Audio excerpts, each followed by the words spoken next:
ሰላም ጤና ይስጥልኝ ክቡራትና ክቡራን ኢትዮጵያውያን በእያላችሁበት እናንተና ለጠቅላላው ቤተሰቦቻችሁ የተሟላ ሰላምና ጤና እመኝላችኋለሁ። ክቡራትና ክቡራን ኢትዮጵያውያን ከዚህ በፊት ተጠቀምበት የነበረው የዩቲዩብ ቻናል ያው ታውቃላችሁ ለምን ኢትዮጵያ ትላለክ በሚሉ ኃይሎች ላልተወሰነ ጊዜ እንዲዘጋብኝ ተደርጓል። ይህን ደግሞ በደንብ አድርጌ ተለማምጄዋለሁ።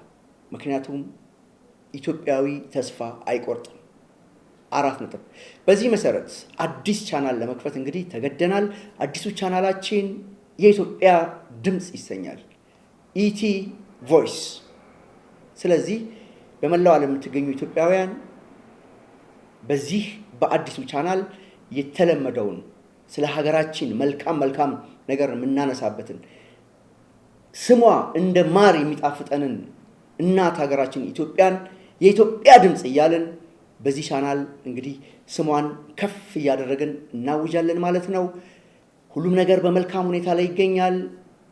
የኢትዮጵያ ድምጽ የሁላችንም ድምጽ ነው። ሁላችንም ድምጻችንን እናስተጋባለን። ኢቲ ቮይስ በአዲስ መልክ ተጀምሯል። ሰብስክራይብ እንድታደርጉ በታላቅ ትህትና እጠይቃለሁ። ሐሳብ አስተያየት ያላችሁ መጻፍ ትችላላችሁ፣ መደወል ትችላላችሁ። በሩ ክፍት ነው። በአጠቃላይ በመላው ዓለም የምትገኙ ኢትዮጵያውያን የኢትዮጵያ ድምጽን ኢቲ ቮይስን ሰብስክራይብ እንድታደርጉ ለወዳጅ ዘመዶቻችሁ ሼር እንድታደርጉ አስቀድሜ እጋብዛለሁ፣ እጠይቃለሁ። ልሰናበታችሁ ነው። ወንድማችሁ በላይ መንገሻ ነኝ ከእናት ሀገሬ ኢትዮጵያ። ሁሉም ነገር መልካም ይሆናል። እግዚአብሔር ኢትዮጵያን ይባርክ።